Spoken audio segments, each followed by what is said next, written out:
partial fire recovery has been one of our core priorities post fire.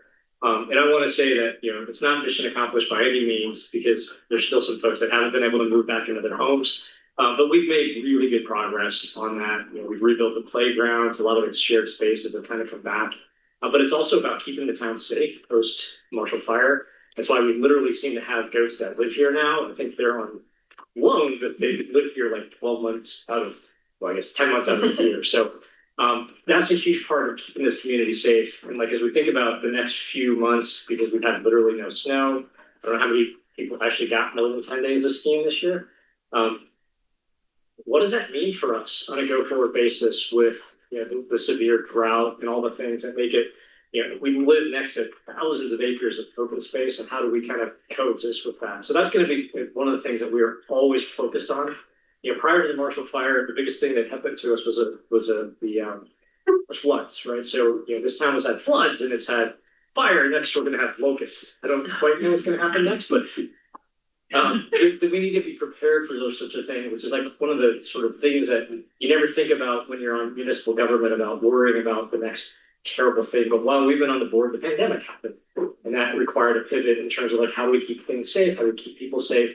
So I don't know that I know what the priority is. Beyond, Mark laid out a ton of the things that we're focused on, just executing on. For me, it's about making sure that everybody who wants to come home has had a chance to come back home post Marshall Fire, and then we keep this community safe and a quality place to want to live, given the things that are changing around us. Right. I think Neil started to touch on that with the drought that's happening. I think we're going to need to look at how do we manage our water resources in town this coming summer, and Neil's point, what does that mean for wildfire, and how do we continue to be prepared or get prepared for whatever might come at us next. For me personally, sustainability is something that is always a priority for me. And so looking for ways to make sure the town is as sustainable as it can be. So reducing carbon emissions, so that you all have a future planet to live on and your kids have a future planet to live on. That's something that's very, very important to me and near to my heart. So I'm always going to try to make that a priority in everything the town does. But as the mayor laid out, we've got a lot of construction projects that are going to be happening, which are really super exciting. And the voters have said, yes, we will tax ourselves. Please go improve our community. And so we want to deliver on that. And so I would say collectively across the council, we are laser focused on getting the pools rehabilitated and back open, playground structures modernized, and our roads paved so you're not having to ride over potholes to get to school. And you're traveling on sidewalks and in bike lanes that are safe for you and keep you separated from the crazy car drivers that are out there. Not that any of you are putting with them. The only other thing I would add is really trying to complement what is in downtown Superior. For all of us that call that kind of our central base of whether it's home or your favorite things to do. Our economic development focus there is to really complement what's there, to kind of look for some new things. Everyone loves the frozen yogurt, everyone loves a good boulder baked, but what else can we have there that attracts your age and all the way up to my age? So that's definitely going to be a priority, I think, for all of us, and making sure it's a good decision that complements the community and is a good anchor for more business. Thank you, Max. That sounds all like really good things. I always kind of joke about it, but I always say like we're a town, notwithstanding the fact that we had floods and fires, but generally speaking, like we've got good problems in this town. Like I was meeting with the Metro mayors this morning. They all say hi, by the way. They love having you guys.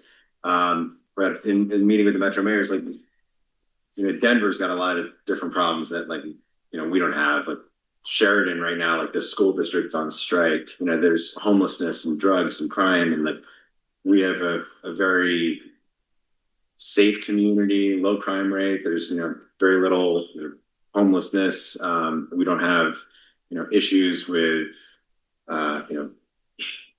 problems from substance abuse, you know, that kind of like is on the street, right? Like you're not seeing people shooting up like on the sidewalks here, whereas like in downtown Denver, you'll see a lot. So, you know, we have very good problems. We still have problems and things that we need to fix, but things could definitely be a lot harder. And we're very fortunate in that regard. So it's always good to kind of appreciate what you got. It's a nice community to live in, and you've got good problems here. I have a question. I would like to know what sparked you guys' interest and passion in local government. It's a good question. Heather? Go around The new piece of the four. Great question. Something I would have told you, especially at your age, when I sat around different volunteer organizations. Heck no, never. But got involved with the community. Been here over 28 years now, and was lucky enough to work with the Superior Chamber of Commerce, and really got to be selfish about what we added to the community. And it was selfish. I live here. I love it. Tell everyone how fantastic it is. So when the opportunity arose and a few people approached me and asked if it was something I'd be interested in, I thought about it and probably hesitated, but then said yes. Just getting to know some other people in the community and the work that has been done prior to my seat on the dais is impressive. I mean, a lot of it goes to Neil and Mark for their long 10 years of building that foundation and consistent leadership that I continue to learn from each time we are in a room together. But an honor to be one chosen and continue to love it. I met with someone just a few days ago that might be interested in running as we approach the election season, and thankfully in Superior, that's not for a little bit. But just told them that it's a great place to have an opportunity to make another impact as you are doing here at your young age. So in the future, if it ever arises, you might say no, but you never know what might come around the corner and tempt you. So. When I was in 8th grade, I was in a civics class, and they had an event where it was a local government day, and a number of us got to be elected as our elected officials, and I was elected as mayor for the day. And so I got to preside over the city council meeting with the mayor sitting by my side to help me navigate how to run the meeting. And I became really interested and fascinated with how local government worked and all of the things that local government does that has an impact on my daily life. And that stuck with me all through high school. I continued to kind of keep an eye on local government from a distance. And once I got into college, I got an internship my freshman year with a local city, and it really gave me a deep dive into what local government is and what it does. And I was interacting with our elected officials and department directors and the city manager, and got this really wide net of all of the really amazing things that local government does. And I became fascinated with that. And I've always had a propensity to want to give back to my community. And so for me, working in local government, getting elected is my way of getting back to the community. And my promise to myself is I want to make my community a better place that I found it. And so I do everything in my power day in and day out to make my community just a little bit better, make life just a little bit better for the residents, community members that inhabit that city. So I'm driven by a passion for wanting to give back to society. I think my answer is a little different. It's totally self-interested. I wanted to make my street a dead-end street.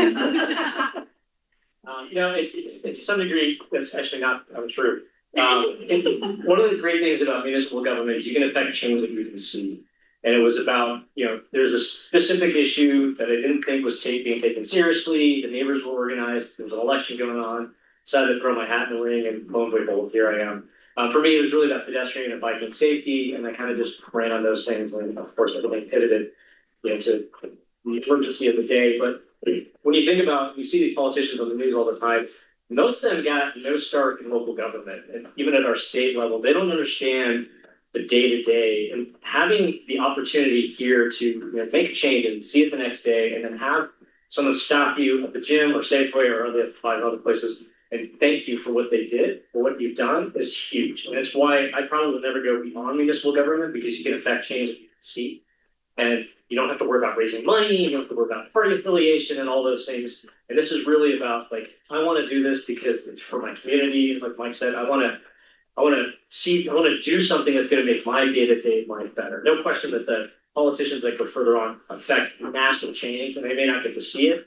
But there's a lot more that comes with that I'm just not interested in. And I think, at least with this level, we do have at least one seat coming up in November. So if you're not over 18, you can run, but your parents can also run. For me, I got kind of drafted into public service. I moved here in 2014, and at that point, I was a practicing lawyer. I was doing a lot of like real estate work, and the mayor at the time, I was working on the planning commission. I volunteered in the planning commission, but I wanted to serve the community. I truly believe that like everybody should do some public service at some point in their life and like give back to their community. And it's really valuable for yourself and then also for the community. So, I was volunteering on the planning commission, and in 2016, the previous mayor, Clint Folsom, reached out to me and said, "Hey, you should run for town board." And I said, "Nah, I'm not really interested in politics. Never really saw myself as a political person." And he said, "There's a lot of crazy people that are running, and we need people that aren't crazy." So that was like the threshold for not getting. I was like, okay, well, at least one person out there thinks I'm not nuts. So I ran and I won, and then I ran again in 2020, and then the fire happened. Ran for mayor in 2022. For me, it's just been really, life-changing experience to give back to the community that we moved to really plant our flag and raise our family and just establish ourselves. And we love this community, and I'm really proud of the things that we've accomplished over the past 10 years. We've been through a lot for sure. But when I look back at like where we were in 2016 versus like where we're at right now, like it's a lot of things that are different. Like we didn't have this place, right? Like this, it's hard to imagine like what this community would be like without the community center. But we didn't have this. We didn't have this, 5 years ago. Well, maybe we did, but 6, something like that. 2020, yeah.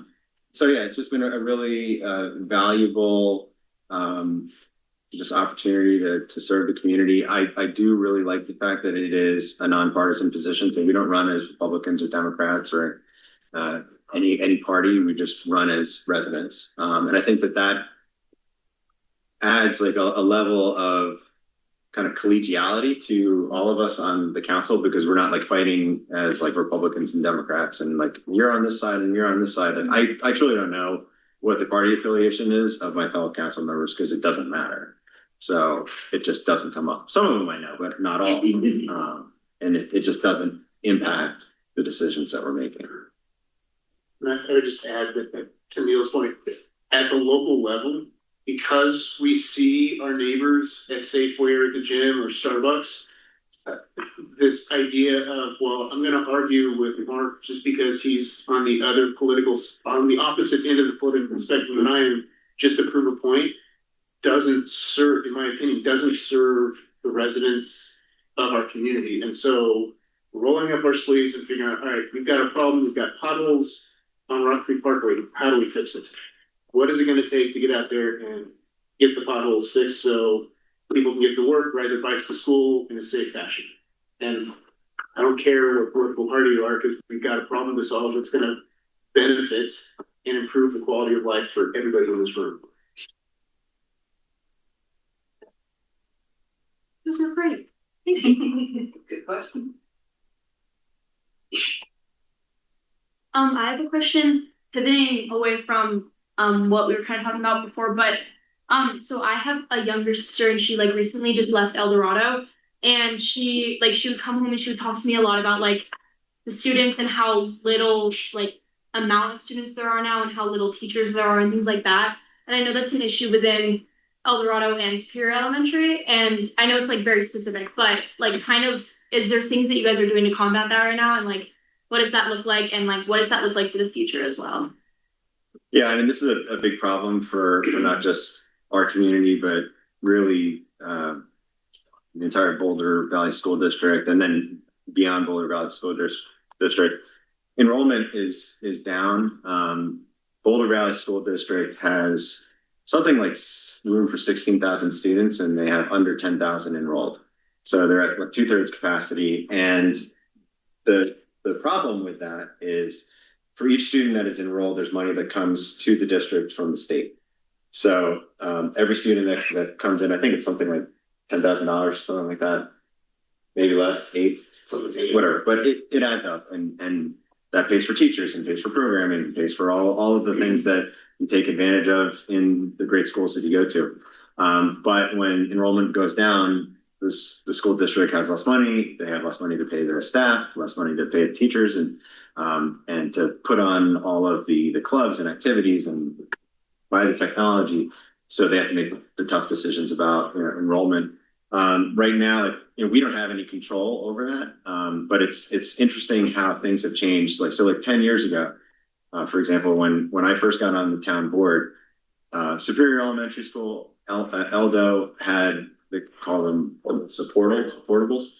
So they had like these trailers that were outside of the school because they didn't have enough space in the classes that were in the building. So they had to have these temporary, portables. And then they got to the point where they didn't need those anymore, so they removed them. But you can kind of see the outlines of them still like on the school grounds. Now they have those like out in Erie and Lafayette at some of the schools there because they're having like overcrowding there.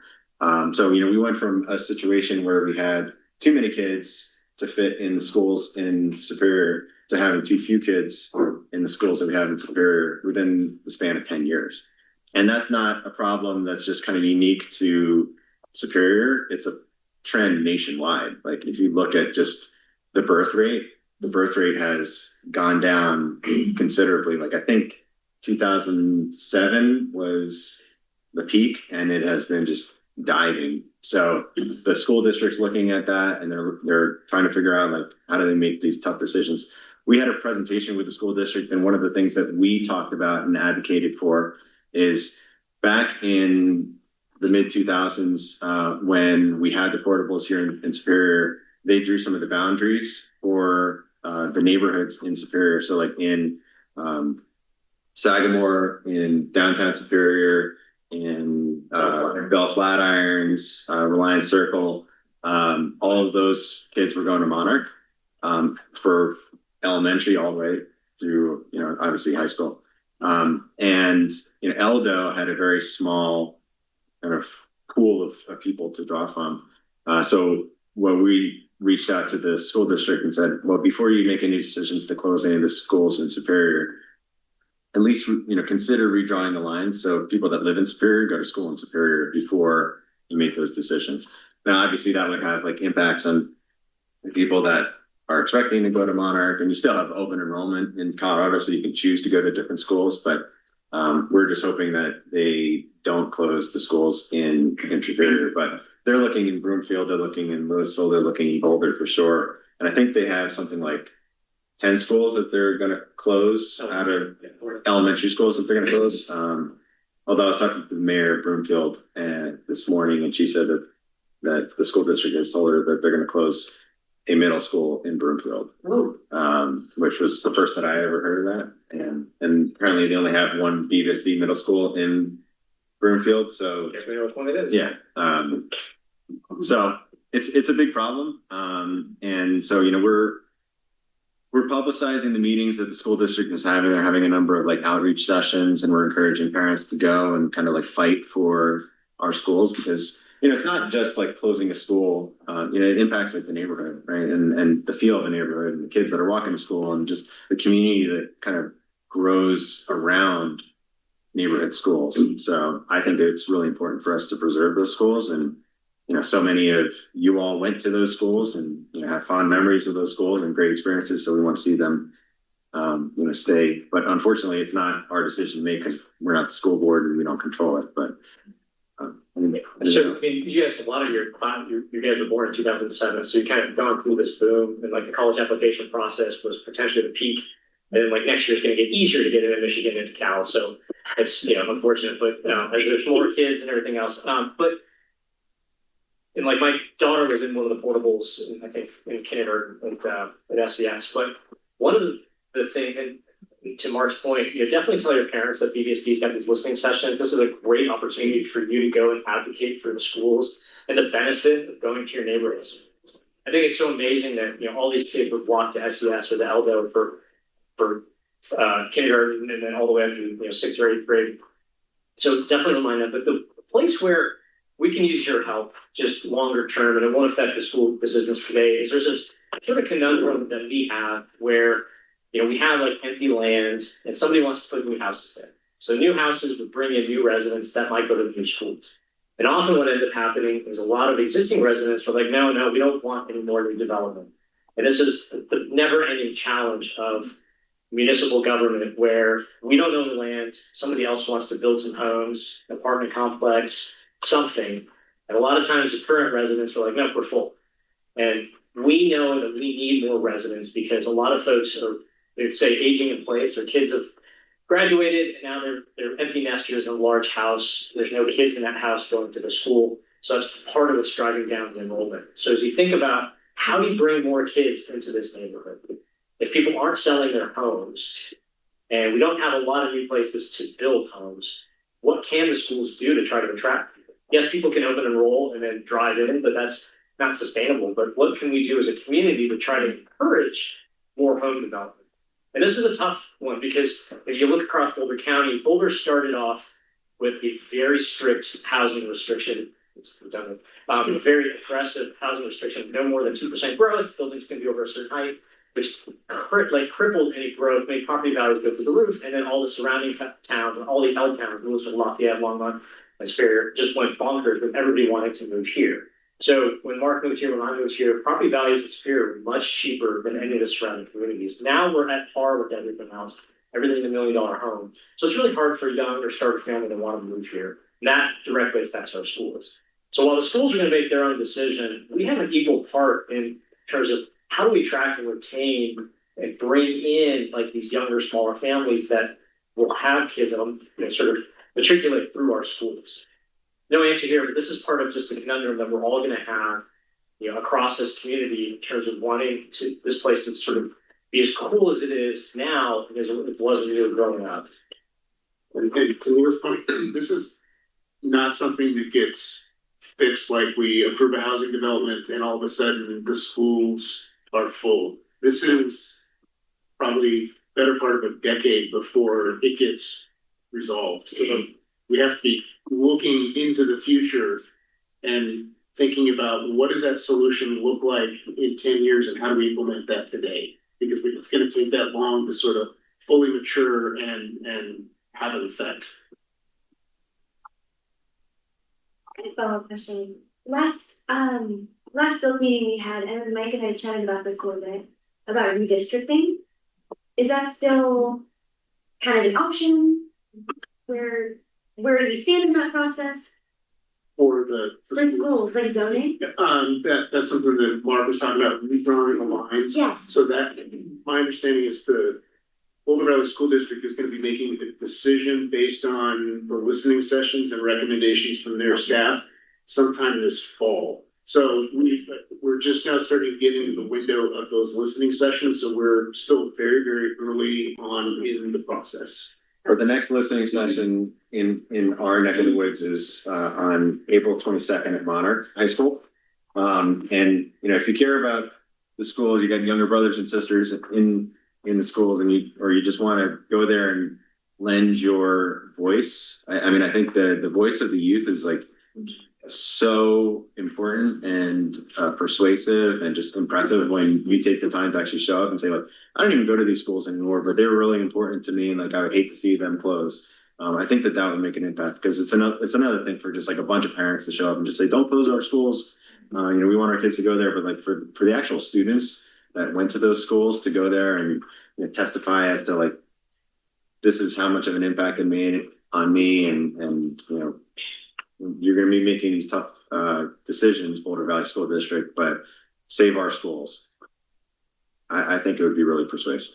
And if not that, BBSD does have their board meetings, and if you haven't been to the older, whatever the name of their center is, do try to attend one of their meetings and make public comment along those lines. I think if you can't make it to the Monarch session, definitely attend or try to attend one of the BBSD board meetings.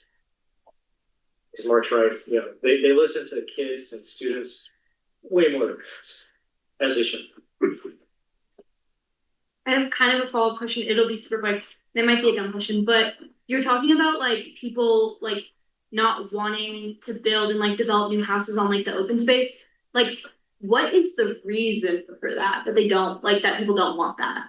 So I should clarify. So we have open space, and it's designated open space. Oh, okay, not like like open, not open space. Yeah, Like, so undeveloped land. I think it's not that people don't want to develop it, but often we get accustomed to seeing it as undeveloped, and we believe that's what it always was. And a good example is that if you cross 88th Street, just south of Monarch, there's a big empty thing that used to be storage technology. So in the 80s, there was an entire company there with like 2,000 employees. My dad worked there for forever. They tore all those buildings down, about 20 years ago. So now everybody thinks of it as just space in prairie dog colonies. So when Louisville wanted to develop it, there's a big movement to prevent it because they thought it was too dense, too many people, too much traffic, too much housing. There's all these too much. So, it got rejected, it got turned over, and now they're still moving forward with something else. I think that it's sort of like Goldilocks, like, everybody wants the perfect thing that doesn't exist. It's too big, too soft, too hard. And they just, and the hard part is, it's private developer, they've got to make their money because they're spending a gajillion dollars on the land. And then they got to be able to monetize that. And maybe it's really dense. And maybe it's a bunch of 1-bedroom apartments and it's not 5 houses, it's 15 houses. So it does make it hard because, we all bought the houses that we have here, and what's going to get built in the future is going to look different. Maybe we don't want giant grassy yards right now with the drought and everything else. And all my grass is dead anyway. So as you go forward, we have to reframe what does housing look like. And I think that's part of the transition. And I think that's not everybody's kind of got there yet. At least my thought is, and even I'm sort of guilty of this because when I got on the board, this piece of land on our side of Highway 36 called Zaharias was kind of zoned for like business, industrial development or some sort of a business. And I was like, all right, we definitely want businesses there. Let's just not say yes to housing. 10 years has passed. Maybe housing is the right thing because maybe it's better for the schools and maybe it's better for the community. And that's the hard part, is sort of reassessing what can't work.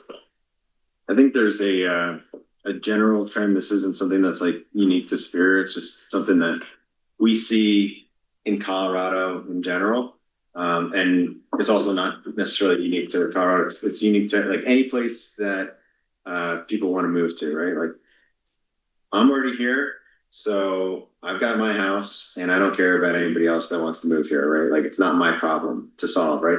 I don't want to fight any additional traffic to get to the mountains on a Saturday morning because like the traffic's already bad enough. So like, if you let more people into the state, like our roads can only handle so much, and the ski traffic is already terrible, and so it's just going to make things worse. So there are people that are just kind of like anti-development regardless. But population, is growing in general, and we have a shortage of housing.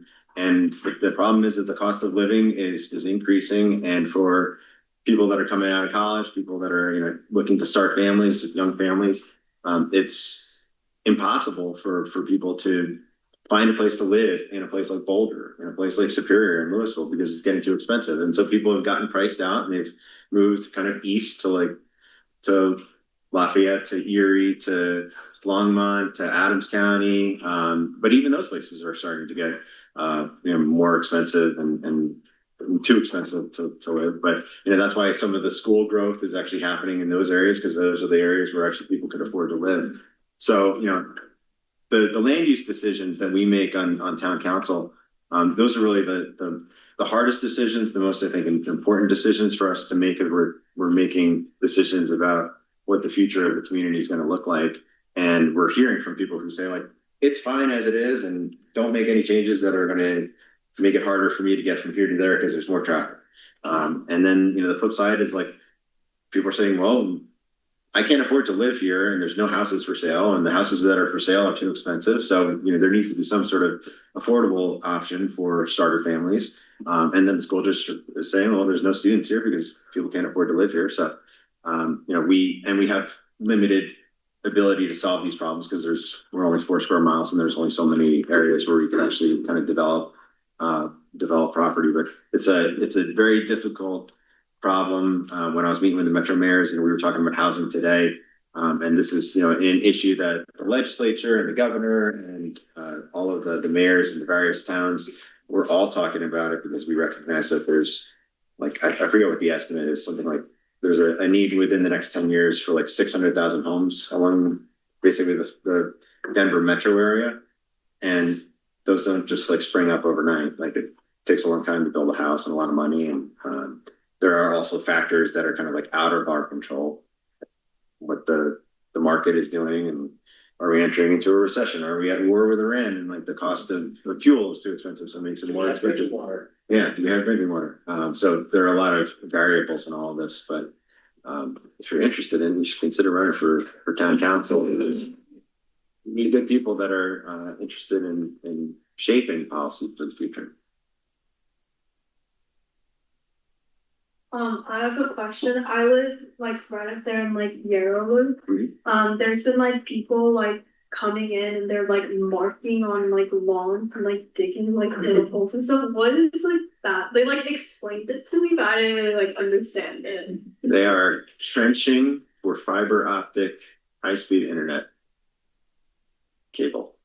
So there's currently we had one provider in basically one provider, but technically two, but basically one. So everybody would get like Comcast Xfinity for their high-speed internet, and so now T-Mobile is the service that would be offering the high-speed fiber, and Intrepid is the company that's laying it. So because they don't have the conduit throughout the community, they have to go in and basically dig and lay the lines and connect all the neighborhoods to their the various hubs and then wire it to your houses. And there are easements in all of our properties that the utility easements. So basically how you get your electric to your house and your water service to your house, and then your telecom service, so your telecommunications. And so they're accessing it through that. So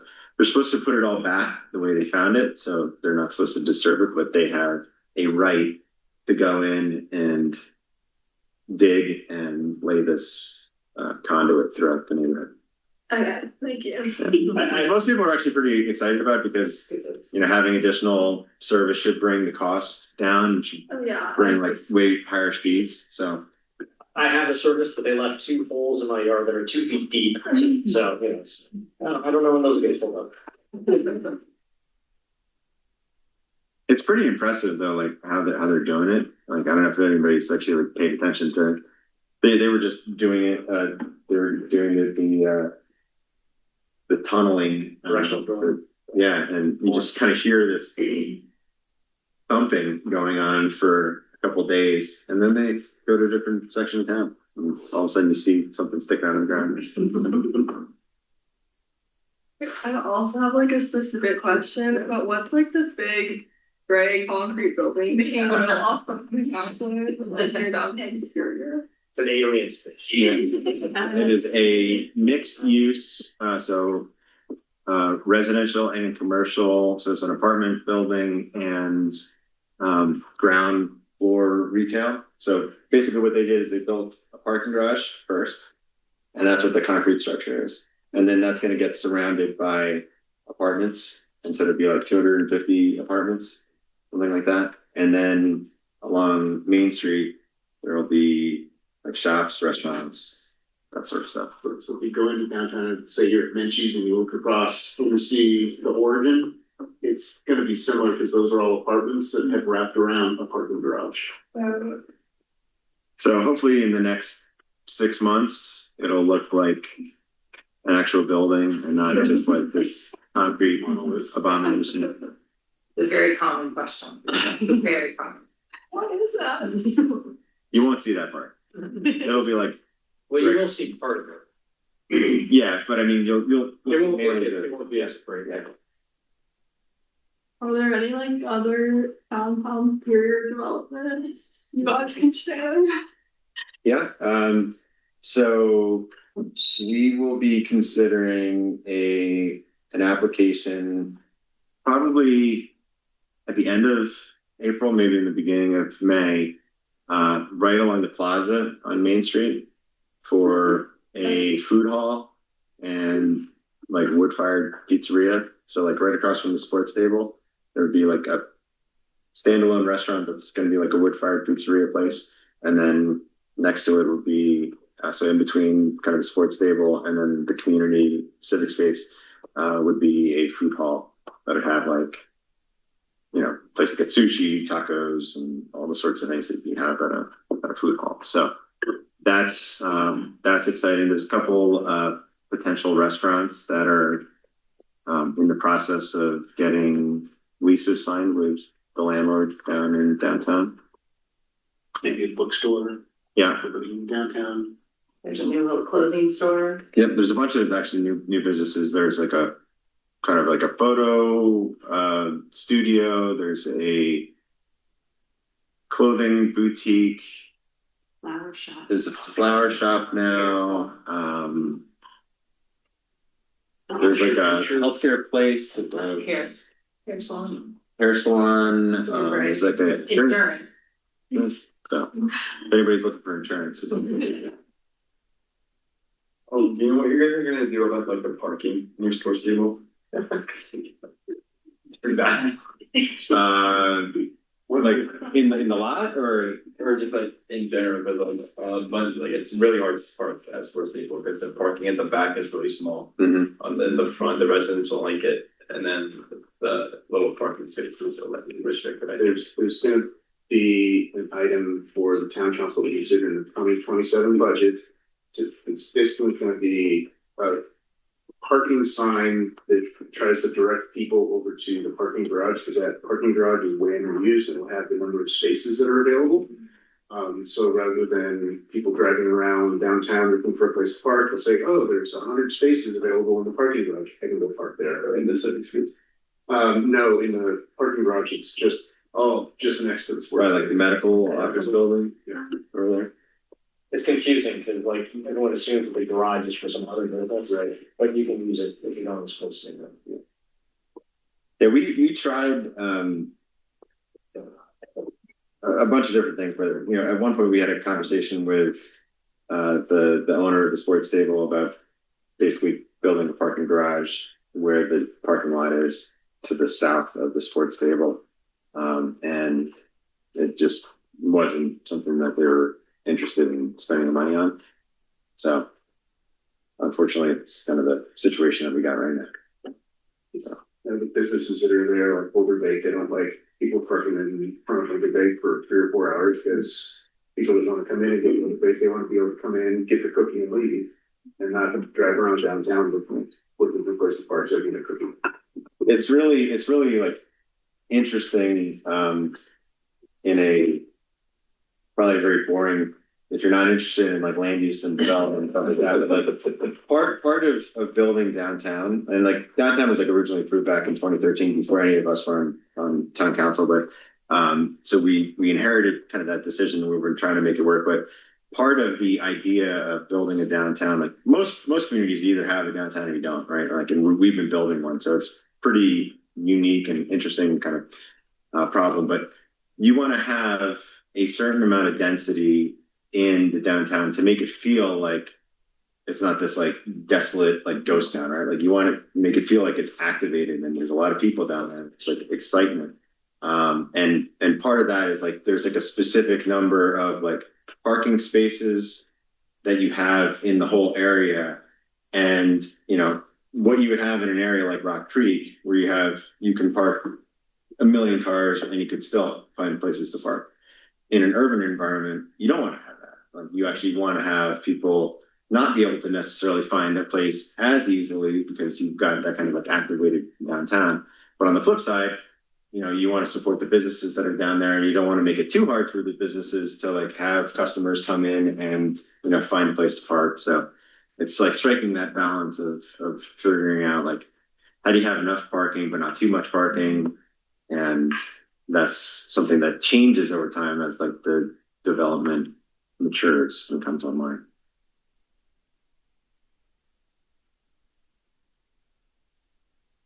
Any final questions? We're wrapping up time for our great crew here today, but Can I ask a question just about just Silk in general? So like what we're always looking for is like feedback to make sure that you're getting value out of Silk and you're getting the support from council. And we don't want you to feel like you must do things that you've done before and do them because you always do them. Like every year we're going to do this activity. So if there are things that you'd like to do differently going forward, if there are things that you definitely want to continue to do, like we're always interested in hearing that feedback, hearing like what has been really valuable. We've got a lot of value out of. If there's things that you didn't particularly love that you'd like to change, any and all suggestions. it's a safe space. Yeah, no wrong answers. And if you can't think of one now with all of your seniors, it'd be great to hear from you as you sort of depart, about what changes so might benefit from. I feel like Stoke has just really been like a great opportunity for people to be a part of. Because you get that hands-on, like you're not just volunteering, you're actually helping make these events. There's definitely events that we do that are like a consistent annual thing that I feel like people are too scared to change, but they also are pretty well and people want to keep it. But I think if people feel like they have more of a chance to change stuff, because I do think maybe I can't speak for everyone, but some people feel like they can't really add a whole lot because then it's like, oh, it's going to the board, has to get approved, it might not get approved because it's not a finalized idea. So I think maybe giving more of a freedom of bringing those ideas in and getting them confirmed and kind of going with it. I think that takes an effort from everyone to want to do that on the council, but I think it's just maybe more inner work we should do with having people speak their voices like what they want. Yeah, say that. I actually do also, this is like an off or a question that's you guys. Do you feel like when we give feedback a little bit, has it changed like a town decision you guys have had, or does that feedback we give not really make much of a difference on the town decisions? No, I mean it's definitely. I mean, we don't get a ton of feedback on every decision, but I certainly really like hearing from the public in general, but in particular from the youth. So keep doing it. It's definitely impacted. I'm trying to think of like.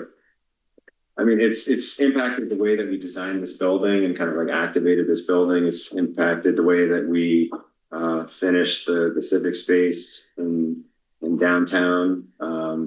Certainly has like impacted the way we've done some programming and then obviously like budgetary decisions on how we're spending money. Like, Yeah, I think like the Halloween event came out of Silk, and now it's like one of the town's like biggest events. Right? So there's things like that that have come out of this group. But I think to Mark's point, if you sort of reassess are these the right ones, some of our other committees go through this sort of reimagining, like what is it that they want to be?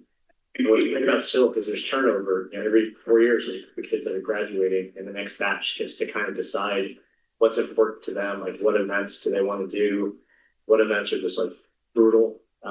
Or the ones, I mean, really, because you guys are all volunteers for these events, the ones that you're struggling to get people to show up for, maybe you don't do those in the future. And I think whatever feedback we get, I think we work with staff and try to figure out the way forward so that it's not a burden. The last thing I want to do is lose Silk members because we're making you guys do events that no one wants to do. Yeah. I mean, I think like my personal feeling on Silk is like, I want Silk to be like as like beneficial and like valuable to you all because you're spending the time. Like the last thing I want you to do is like waste an hour and a half, 2 hours a month coming to a meeting feeling like I got absolutely nothing out of this, and looking back over 4 years, 5 years on SYLC and say like, like I did it, like maybe I got some volunteer hours, but I didn't really get that much out of it. Like I want you to feel like, yes, like I got a tremendous amount of value out of this, and grew as a person, and would definitely do it again if I had the opportunity to. So like, if there's ways to, increase how valuable it is, like that's the sort of stuff that I want to know.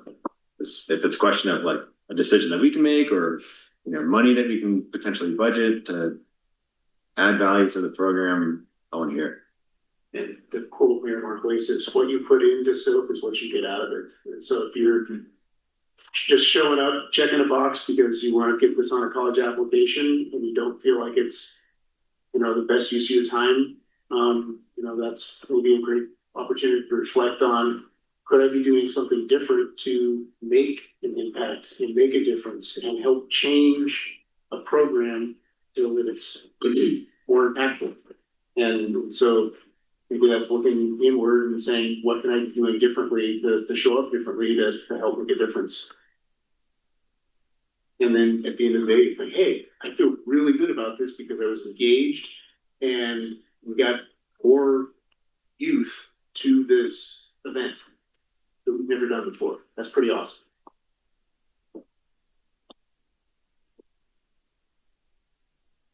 Well, I know that you have a meeting still to hold, so thank you for inviting us to dinner, and thanks for all the volunteering that you do to our community, and we really appreciate your service, and good luck to everybody who's graduating. Miss you, but excited to see what comes next, and looking forward to continuing to work. And my last ask is, who's 18 here? All right, are you registered to vote? Will you be registered to vote by November? The answer is yes, right? Right? Or even by June for the primaries. Yeah, by June, right? We've got an election coming up in November. You're going to be electing a governor here in Colorado. You're going to be electing a mayor. You're going to be electing council members. And then we've got a U.S. senator, Congress people. So register to vote. Make it a thing that you can be doing each and every election. Your vote matters. Yeah. And tell your parents, for you, those of you who might be going out of state, still vote. So Yep. just needs their help to make it happen. Awesome. Well, thank you. Thank you.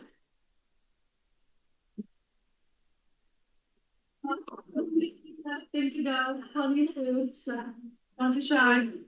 Recording in progress. It's in with everyone here. If you guys want seconds, it's so much love over food. Yeah.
We do a real meeting.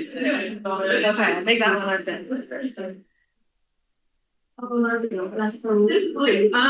Also, before we really get everything going, we will have an interview today. So if everyone wants to grab a piece of paper and a marker as well. Go ahead and be doing that as well. We got it right at the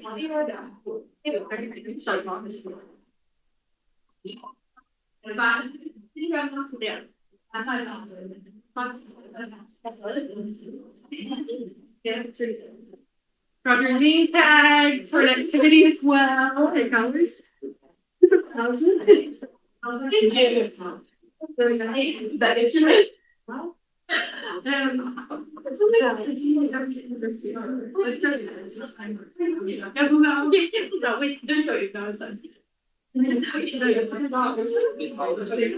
I saw him. I'm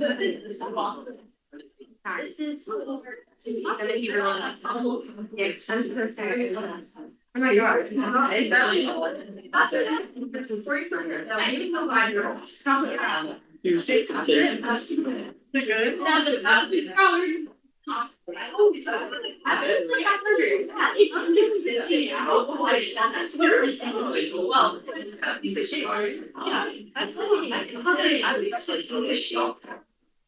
I think they'll be possible.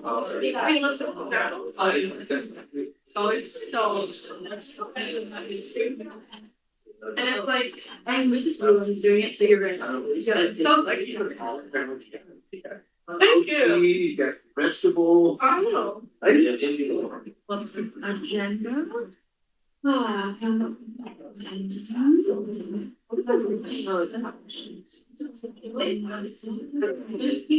I think so.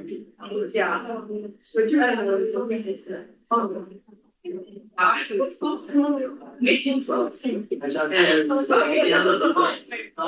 How many kids like on? Really? Let me see it. We'll look at the TikTok. Isn't it all in here? Yeah.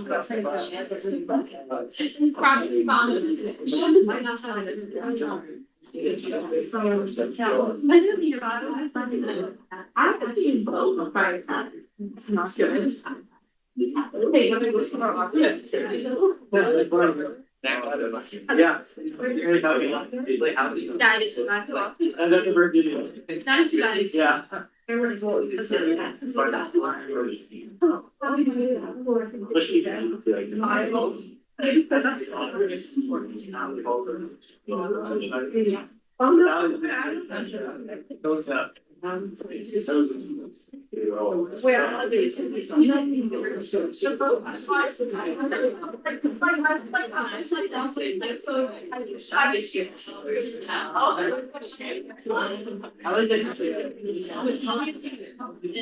Yeah. Yeah.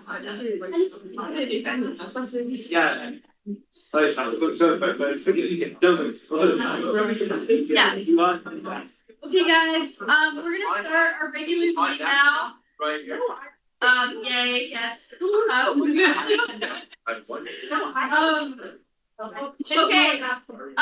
I call the meeting to order. Do I hear a second? I'll second.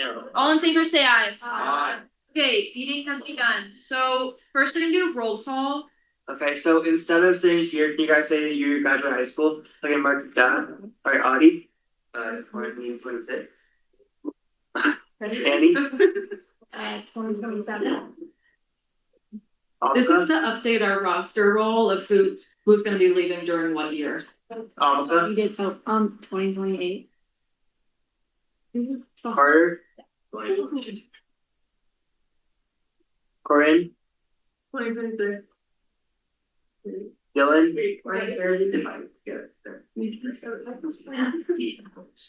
Elizabeth. 2026. Al. 2026. Emma. 2026. Jackson. 22. Lauren. Hannah. 2028.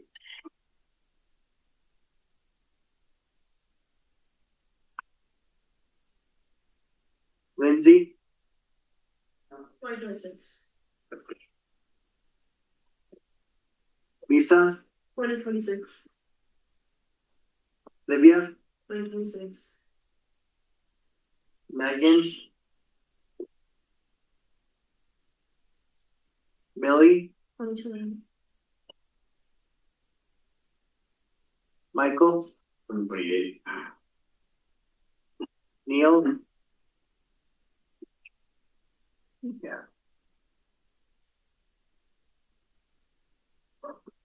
Rachel. 2026. Ryan, 128. Edgar.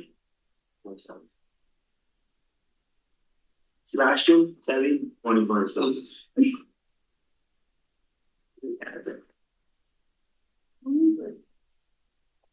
Is Jane Baldwin here? She is not here. I'm not she usually like today. Is she gonna come? I don't know. Okay. Alright. Then it'll be partial, will be crossed out. Okay.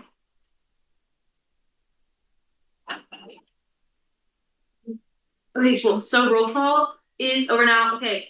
Now I move to approve the agenda. Do I hear a second? I'll second. All in favor, say aye.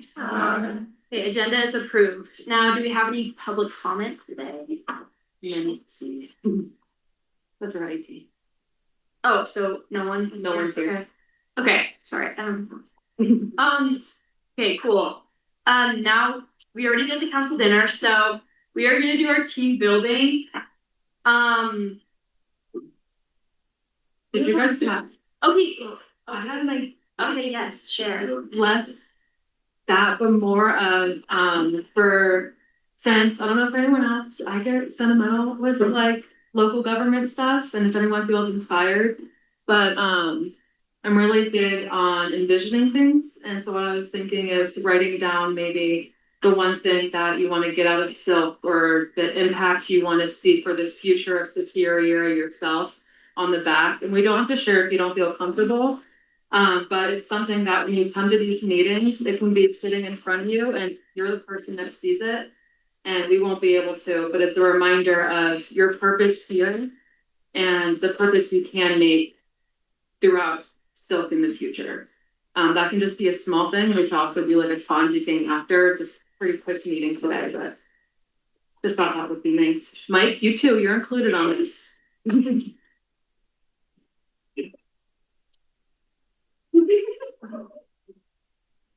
Never do anything.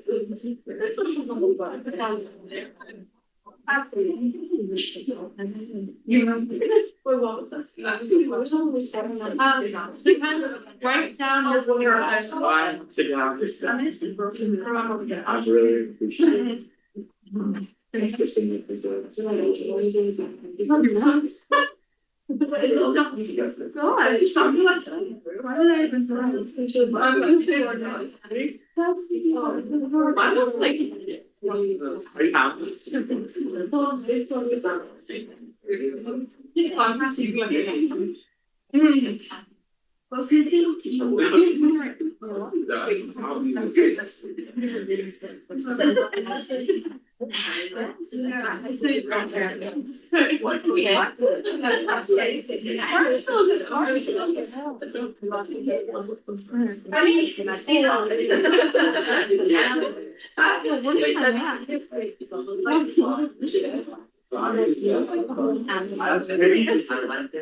Like you can feel it there, but it's not family. I'm sorry, I don't think I Yeah. Wow.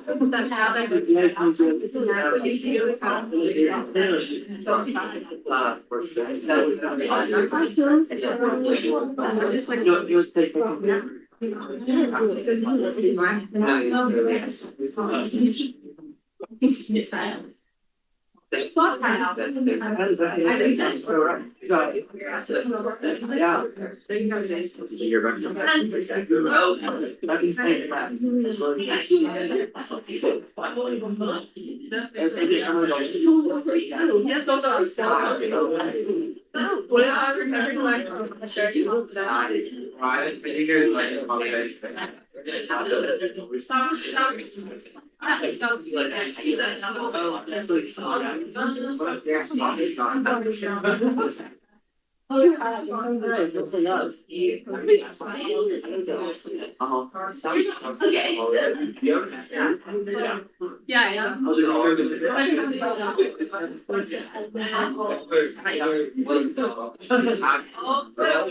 I'm Thomas already.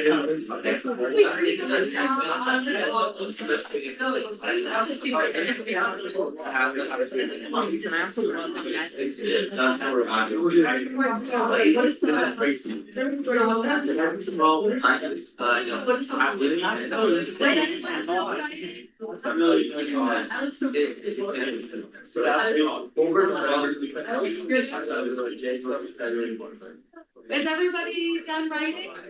Yeah? Is there anyone that wants to share theirs? I won't be surprised if everyone says no, but I'll go ahead and share mine.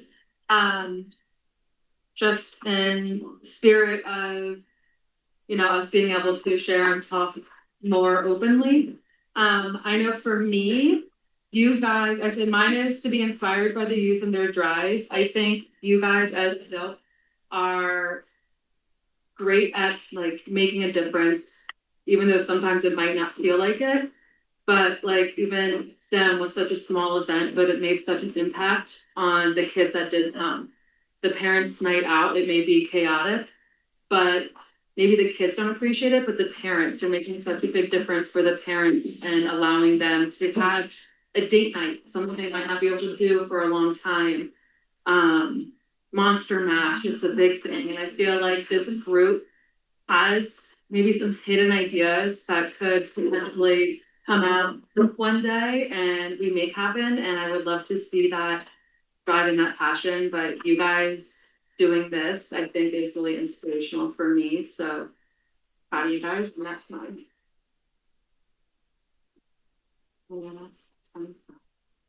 I'll share. For me, it's about supporting development of youth and the future leaders that are in this room. You're all going to be leaders in your own way someday in life, in your jobs, in your communities, and that's really, really powerful. And I want to make sure that you are all set up for that journey.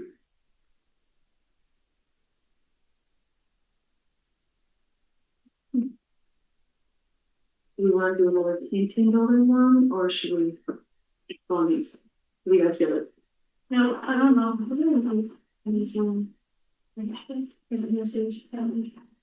Yeah, we can move on. I feel like this was, yeah, that was fun though. I like having like reminders of what we should be, like our goal kind of. Cool. Thank you guys for doing that, and hopefully we can like look back at it after the meeting and stuff, and just be reminded. So now we have some things to discuss. So first we have a parents' night out coming out on April 4th. So that's this Saturday. It's at the Civic Space, so it's not here. It's at that new place in downtown Superior. So we just need to confirm the volunteers for that. I think we have a list from a past. Yeah, we do. Okay, and we can just read that out, and then if anyone else wants to join that list, raise your hand after Owen's put it out, and then if anyone knows that they can't make it on the 4th, then also let us know about that. I'll add for parents' night out at Civic Space. It will look a little different since it's not a completely, our outside playful time is going to be quite literally outside, not in a hallway monitor sense. And once the sun goes down, then we're going to bring everyone inside. So hopefully that might be able to help some of the chaos of the checkout process. Everyone will be in one centralized location in that last bit. So we'll just keep that in mind. We'll be able to see from while we're watching the movie, we can see down into the outside area too. So I think all of that will help the compactness of it. I know the school was pretty, that long hallway was tricky to go from one to the other. Now we're all just in one centralized location. So I think it'll be fun. We'll have a big, I don't know if anyone's been to the Civic Space yet, but we have this ginormous projector and we'll actually have actual speakers. So whatever we do play movie-wise on there, it will be nice and big and loud. So don't have to sit directly next to the thing to hear it. The projector is at that big LED wall. Not LED. Okay. We wouldn't get that fancy. Okay. But the projector is coming up from the ceiling, so it does go right on it. And you can still see it during the sun out. What else? We didn't buy any new games or anything like that or crafts because we have a plethora of leftover ones from before. So there was, what kind of things? There was like a birdhouse making kit. Yeah. Some Sticks, like. animal mass things that I guess other previous silk groups have got. And we're like, let's be resourceful, use this. Think right now, budget wise, by doing all this stuff, I think we'll be able to have a really nice senior send off even, or if you guys wanted to add in a special other added event, I think our budget right now, doing this will be nice to have extra to do something. So we'll just keep that in mind. Because El Dorado was maybe like $700. So we just saved $700 by doing it at Civic Space because it was free. So keep that in mind. We have some more money now for while we're thinking ahead into the future, anything we want to add. What Alright. time is it happening? Really quick. What time is it at? P&O, the event starts at 6:30. So people start dropping their kids off at 6:30. And then they pick the kids up at 9. 9:30? 9. And then we're out by 9:30. But staff will arrive at 6. We'll get there at 5:30. We'll get there at 5:30. You guys will get there at 6. And then come 6 o'clock, we'll go ahead and come on in, get everything set up and ready. And then by the time we're done is when the kids will come. And then we'll have pizza and snacks and all of that. Anyone have a preference of snacks that would like to be bought? Now's your time. We go tomorrow to buy everything. So if you guys didn't like chips last time, let us know. You guys will be eating it. So what do we want? We're going to Pasco. So what do we want? Can't have just chips anymore. I need someone to recommend something. Pirates booty, there's Like Welch's, good fun snacks. the gummy snack. Okay. You do Pirates Food too. Something different. What kind of cookies? What kind of sweet treat? Oreos. The packets that are like the really big boxes, and then they have like Oreos and like another one. Yeah, those ones. Okay.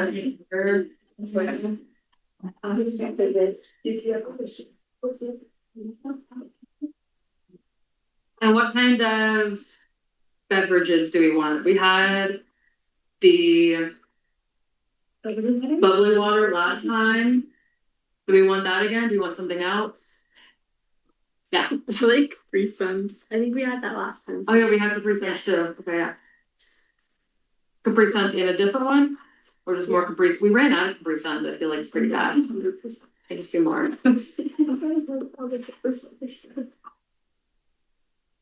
Wait, I think Jane is just not here. I don't get her. Yeah. I think she'll bring down. Yeah. Yeah, bring her back and we'll go ahead and be able to do her interview. We'll wait though. We'll finish P&O and then we'll go back to the interview.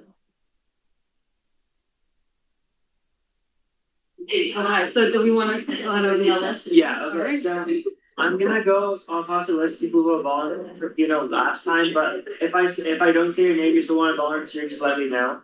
So right now we have Rachel, Corinne, Elizabeth, Jackson, Diane, Carter, Annie, Lindsay, Lauren, Livia, Elle, Audie, Satya, Emma, and Michael.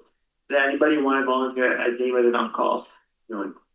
No, I can't go. Oh, you can't go? Okay. I still can't go. You can't go? Yeah, I don't think Rachel. Is it okay if it's like a maybe? Yeah. Yeah, and I also can't go. You can't go? Okay. I also can't go. You can't go. It's fun this Saturday. And then for splitting up volunteer roles, are we just gonna have similar outlines like what we did last time, or how are we splitting this up? Yeah, we'll have whoever's passionate and we can also wait till the day after. Like, I know for me, sometimes my energy day of, I'm like, I suddenly don't feel like playing football. Yeah. But yeah, well, this one will be easier because we won't really need, we'll have a GSA on the bottom. So we already have a worker, what the superior employee working, and they can kind of help you like, can't go there, upper bottom, small space. So we'll have outside people and inside people until we're all together in one spot. Is there anyone who's super passionate though and thinks they'll be super energized Saturday that definitely wants to do some outside activities like kickball, frisbee, golf stuff?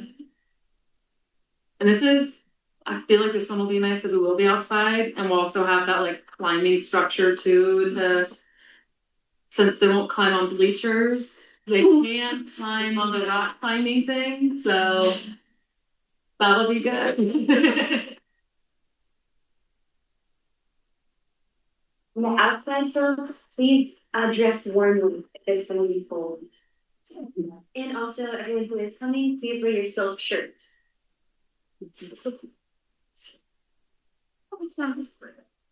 Is there, sorry, go ahead. I was gonna say we can probably figure out like rules the day of, like before meetings, say like who's doing what. Is there any other stuff you can say to this, or is that? Be there at 6 o'clock. Ready to go. We'll have the roster printed off already. The nice thing is all the equipment's already in the office space anyway. You guys can see our office where we work live. That's it. Awesome. Yeah, we'll be logged into Disney Plus to play whatever we want. If we wanted to do after the movie, I guess we have more time when everyone comes inside. We could also put on music and make it a fun inside music hangout time and whatever our heart's desire in our own space. That'll be nice. Also park in the parking garage with 100 after 6 seconds. There's that one. Our garage doesn't have 100 empty spaces. We may have like 50. But yes, park inside the parking garage for sure. That's attached to the civic space, civic and the apartments. Because there's like the medical one. Oh. There's that one. I'll send an email with a map of where to park for the civic space. Yeah, it'll be fun. Cool. Okay, sounds good. So yeah, 6 to 9:30-ish. So just expect to be there then, Saturday, April 4th. So now we have to do a work plan check-ins. So for upcoming volunteer opportunities, I know we have some things coming up. Oh, yes, thank you. Happy Earth Month, April 1st. We have Earth Day workshops coming up on Wednesday, April 22nd from 4:30 to 6. We're looking for 4 volunteers to help us lead different stations. Would love if you're available, come help out, please. And we also have an Arbor Day in Action event happening on Saturday, April 25th from 10 to 12, starting at Grasso Park near, is it the museum? Yes, I think, yeah, near the museum. So we're having volunteers help us pick up trash and plant trees. So if you're available either Wednesday the 22nd or Saturday the 25th, please either sign up online or let me know and I can get you signed up.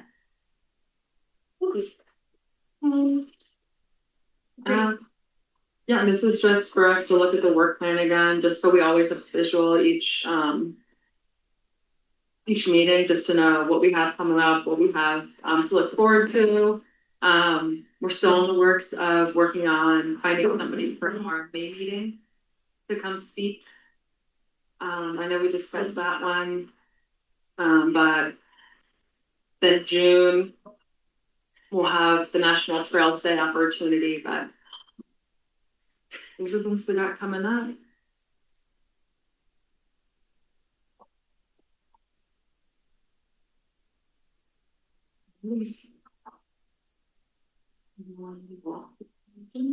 Okay. Sounds good with that. Are there any staff updates? No. None on our end. Okay, good. Okay, and then are there any council updates? No. So there's follow-up questions from the dinner. Okay, sweet. So we can go back really quickly to Jane and do her interview super quick. Thank you for coming. We're excited to have you. So I think how we're gonna do this, we got Courtney last meeting, so we like already heard from her, and then we can hear from you as well. And I think maybe just like 30-second minute elevator pitch about like why you want to be on SYLC and who you are and like what experience you have and things like that. And then it's kind of open to us to ask you some questions. So that's kind of how we run them. But yeah, you can start whenever. So I wanna be on SYLC because I make was on it. And I spent previously doing, I just think it's a really good way to get active in the community to help out. And that's something I like doing. And oh gosh. So I don't think that's just not part of it. That was good. We can just kind of like ask you questions if you want. I can start.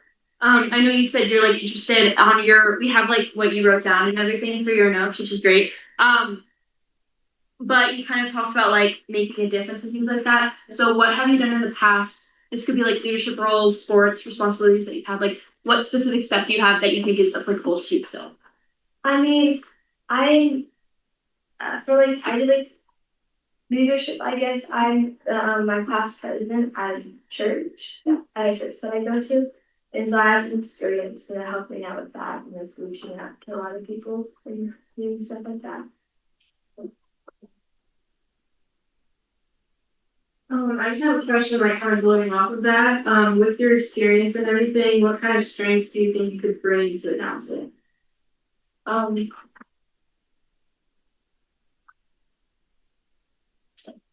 Not public speaking.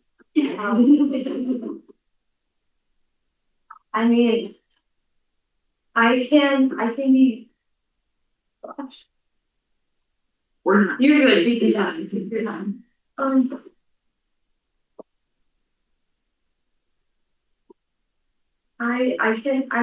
I'm good at listening to others and trying to get everyone to themselves things and like I love doing service if that's something that I love doing that. And I just feel like helping out. Have you been to any past SYLC events, maybe with Livia? And do you have any ways you want to improve on them, maybe? I don't know for sure that the past SYLC. I like to try to.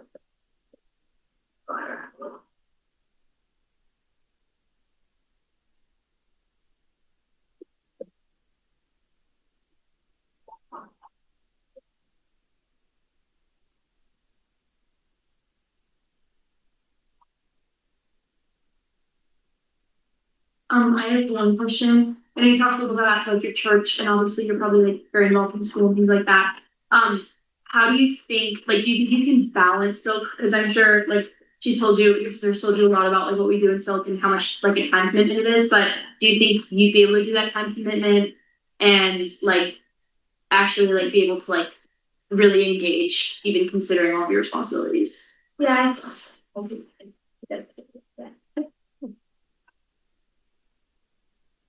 What like volunteer activities have you done maybe like inside your church itself as like an organization? Inside my church, we do a lot of like random things. Like this past November, we did this thing where we went around and we raped police people, and then we collected foods and we donated them. And so and we also do other things like we just help out like members of our church, or like someone like this. Yeah, have to figure out their like food storage and all that and help them and just stuff like that.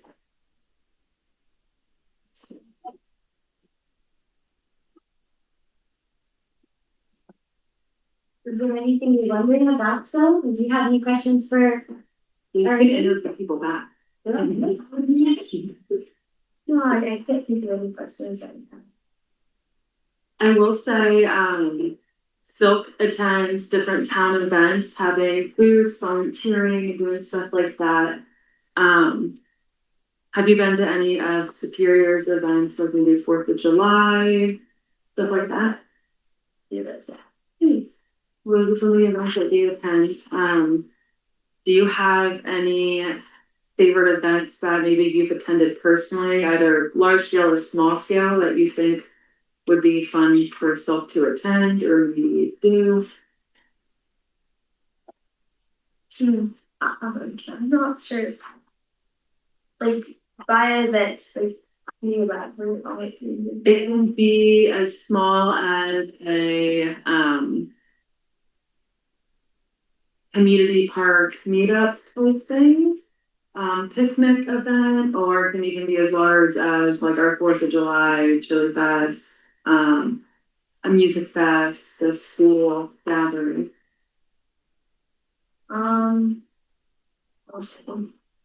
Like, really big upon really good idea. Help us out with it, so we're looking for, but. Thanks. Awesome. Anyone else? Yeah, do we have any other questions for you? Okay, well, thank you so much for coming in and interviewing with us. I don't know when we'll I don't know, are we voting like right now? Like we can vote later. I don't know, we can figure it out. Yeah. But yeah, thank you so much for coming and thanks for interviewing me.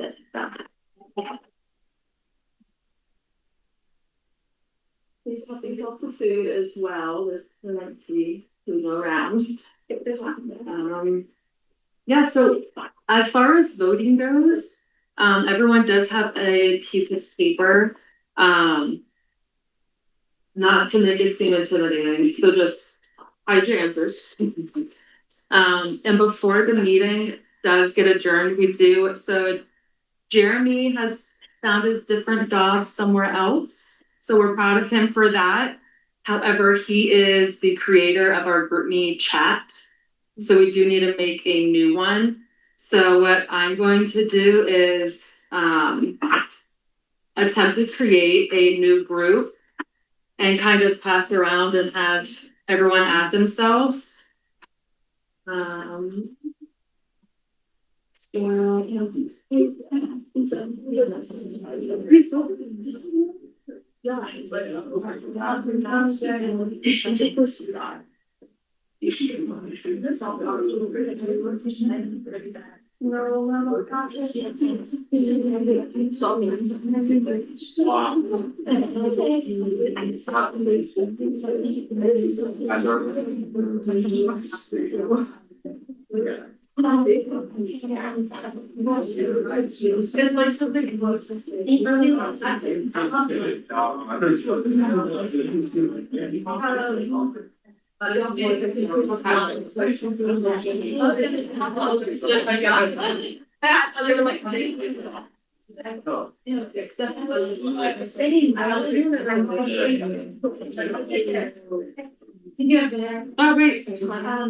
Yeah, I was pretty sad. I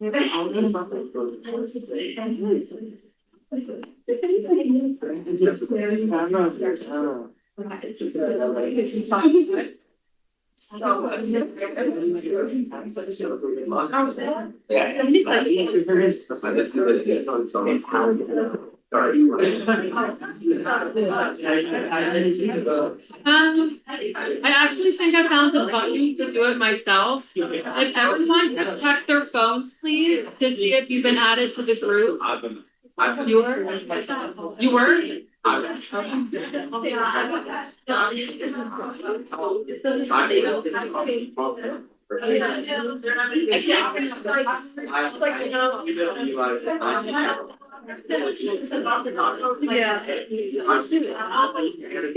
There's a blank one up there.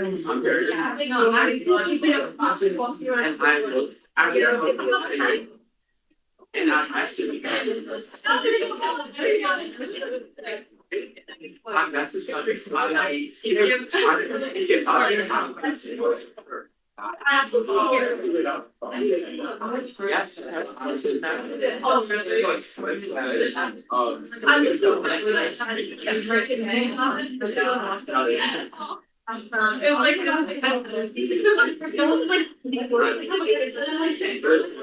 It's like going out there. Alright, is there anyone here who was not added on to the company?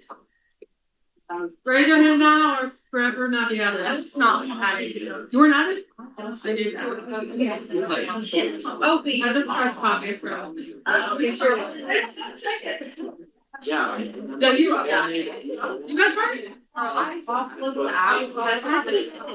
Okay. You're in there. You're in there.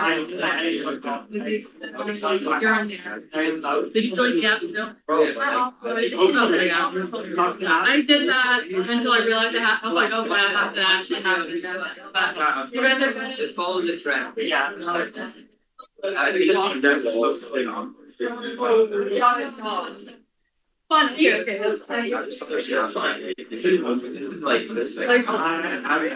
It's like James. What are the process?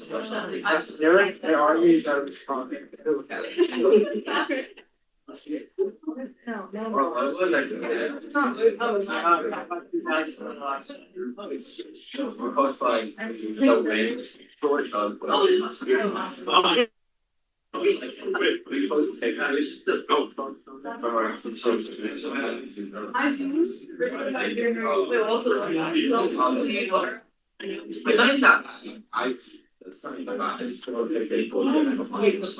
Very sure. Wow.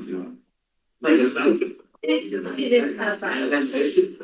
this is gonna look like this is the. I was just proud of myself. Oh, that's right. Wow.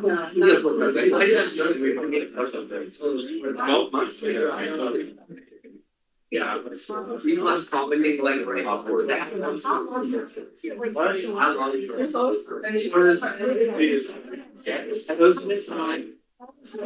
Saturday. I'm small, 8 years.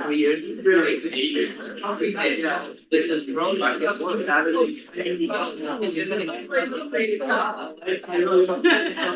Oh, wait, I think they do. Why? Okay,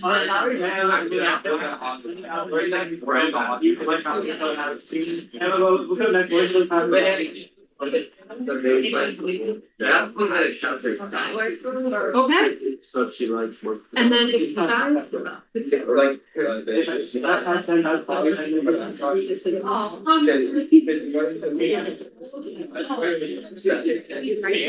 Yeah. Just right on one of the, go ahead and take it. I know that, like, my line is up this, but then like my pad over here. My brother's full like my brother's is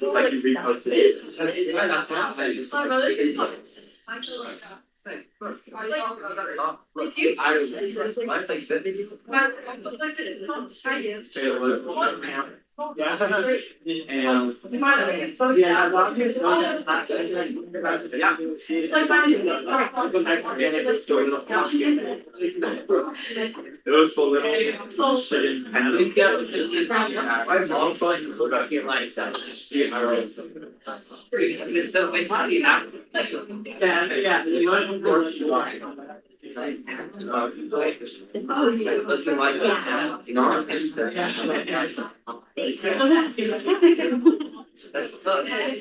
yeah, nice to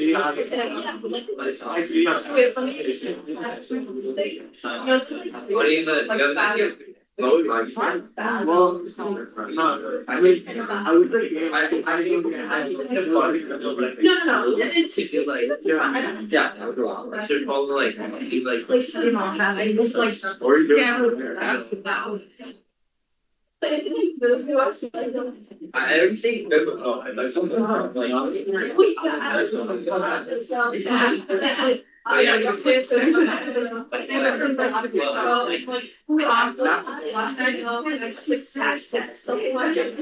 Oh, yeah.